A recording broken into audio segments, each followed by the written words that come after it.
घरामध्ये सुखशांती आणि आनंद नांदावा, घरातले प्रॉब्लेम सॉल्व्ह व्हावेत म्हणून मी एक तुम्हाला उपाय सांगतो.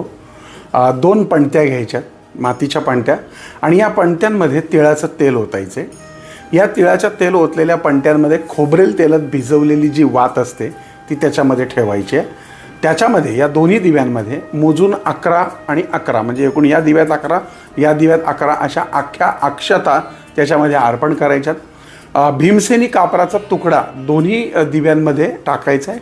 त्याचबरोबर एक अख्खी लवंग, दोन्ही दिव्यांमध्ये एक एक लवंग टाकायचे. सकाळी उठल्यानंतर, पौर्णिमेच्या दिवशी आपल्याला हा उपाय करायचा आहे. सकाळी उठल्यानंतर देवाची पूजा करायची आहे. म्हणजे सूर्योदय तिकडे झाला आहे, तुम्ही इकडे पूजा करताय, पूजा करतानाच हा दिवा लावला तरी चालेल.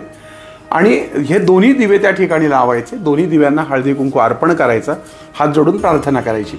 एक दिवा जो आहे, ते 2 दिवे लावले, त्यातला एक दिवा जो आहे तो तर देवापाशीच राहील.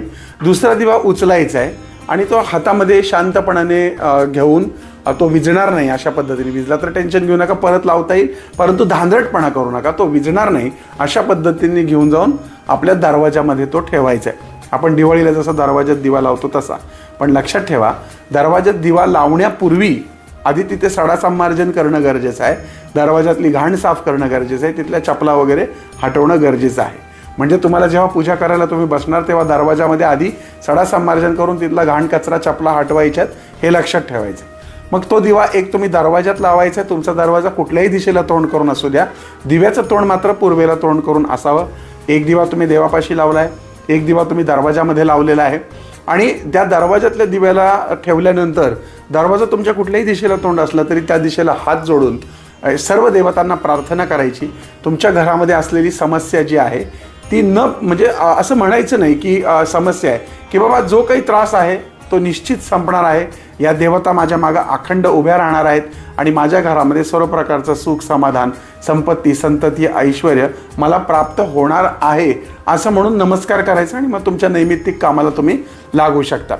यानंतर जर तो दिवा हवेने विझला तर पुन्हा लावायची गरज नाही. तो लगेचच विसर्जन करून टाकायचा आहे. म्हणजे संध्याकाळी विसर्जन केलं तरी चालेल. आणि जर दिवा पूर्ण जळून गेला तर आनंदाची गोष्ट आहे.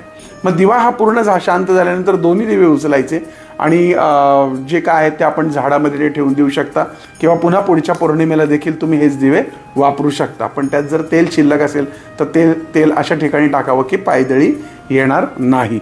अशा पद्धतीने हा प्रयोग तुम्ही करून पहा. साधारणपणे प्रति पौर्णिमेला सकाळी सूर्योदयानंतर हा करायचा आहे.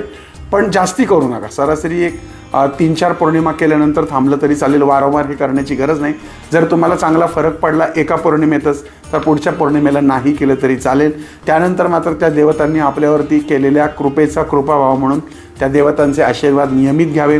रोजच्या रोज घरामध्ये दिवा, उदबत्ती, देवतांचं पूजन अर्चन, त्यानं नैवेद्य, या गोष्टी मात्र नैमित्तिक कराव्या.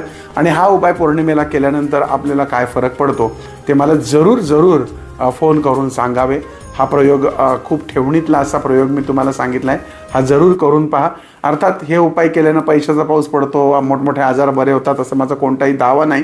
परंतु वाडवडिलांनी, पूर्वजांनी हा जो आम्हाला उपाय सांगितला आहे तो तुमच्यापर्यंत आणण्याचा मी प्रयत्न केला आहे.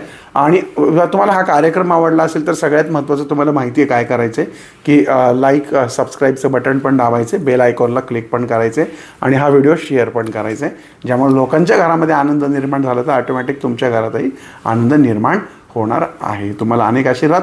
पुन्हा भेटूयात पुढच्या भागात. तोपर्यंत तुमच्या आनंद पिंपळकरचा तुम्हाला अर्थात जय साईराम.